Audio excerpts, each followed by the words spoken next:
बिस्मिल्लाहिर्रहमानिर्रहीम अल्हम्दुलिल्लाह नहमदुहु व नुसल्ली अला रसूलिहिल करीम अम्मा बाद। अस्सलामु अलैकुम व रहमतुल्लाह। मेरे मोहतरम बुज़ुर्गों, दोस्तों, अज़ीज़ व साथियों व मुअज़्ज़ज़ ख़वातीन, आइए नमाज छोड़ने पर वईदों से मुतालिक हदीस का मुताला करें इंशाअल्लाह। दुरूद शरीफ पढ़ लीजिए। अल्लाहुम्मा सल्ली अला मुहम्मदिन व अला आलि मुहम्मदिन व बारिक वसल्लिम। हदीस नंबर 3। हज़रत मुआज़ रज़ी अल्लाह अन्हु फरमाते हैं कि मुझे हुज़ूर अक़दस सल्लल्लाहु अलैहि वसल्लम ने 10 बातों की वसीयत फरमाई। पहला ये कि अल्लाह के साथ किसी को शरीक न करना, गो तू कत्ल कर दिया जाए या जला दिया जाए। दूसरा, वालिदैन की नाफरमानी न करना, गो वो तुझे इसका हुक्म करें कि बीवी को छोड़ दे या सारा माल खर्च कर दे। तीसरा, फ़र्ज़ नमाज जान कर न छोड़ना, जो शख्स फ़र्ज़ नमाज जान कर छोड़ देता है अल्लाह का ज़िम्मा उससे बरी है। चौथा, शराब न पीना कि ये हर बुराई और फहश की जड़ है। पाँचवा, अल्लाह की नाफरमानी न करना कि इससे अल्लाह ताला का गज़ब और कहर नाजिल होता है। छठा, लड़ाई में न भागना चाहे सब साथी मर जाएं। सातवां, अगर किसी जगह वबा फैल जावे जैसे ताउन वगैरह तो वहाँ से न भागना। आठवां, अपने घर वालों पर अपनी ताकत के मुताबिक खर्च करना। नौवां, तंबीह के वास्ते उन पर से लकड़ी न हटाना। 10वां, अल्लाह ताला से उनको डराते रहना।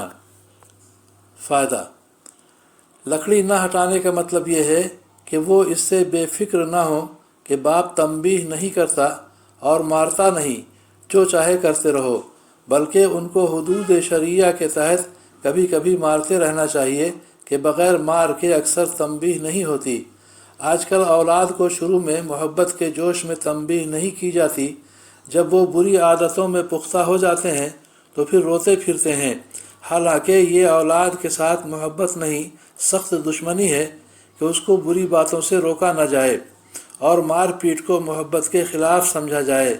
कौन समझदार इसको गवारा कर सकता है कि औलाद के फोड़े फुंसी को बढ़ाया जाए और इस वजह से कि नश्तर लगाने से ज़ख़म और तकलीफ़ होगी अमल जर्राही न कराया जाए, बल्कि लाख बच्चा रोए मुंह बनाए भागे, बहरहाल नश्तर लगाना ही पड़ता है।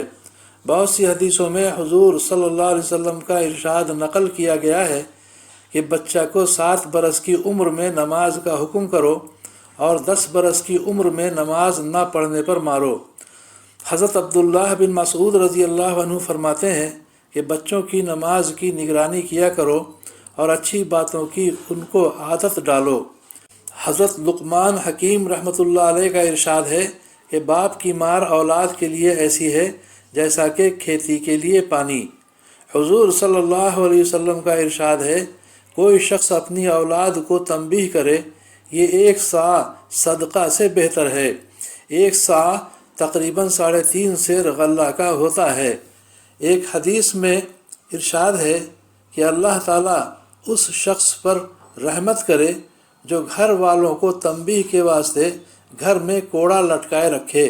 एक हदीस में इरशाद है कि कोई बाप अपनी औलाद को इससे अफजल अतिया नहीं दे सकता कि उसको अच्छा तरीक़ा तालीम करे।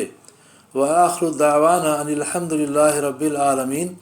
अल्लाह ताला हम सभी को समझ बूझ के सही अमल करने की तौफ़ीक़ अता फ़रमाए, हमारी परेशानियों को दूर फरमाए और दोनों जहाँ की आफ़ियत मुक़द्दर फरमाए।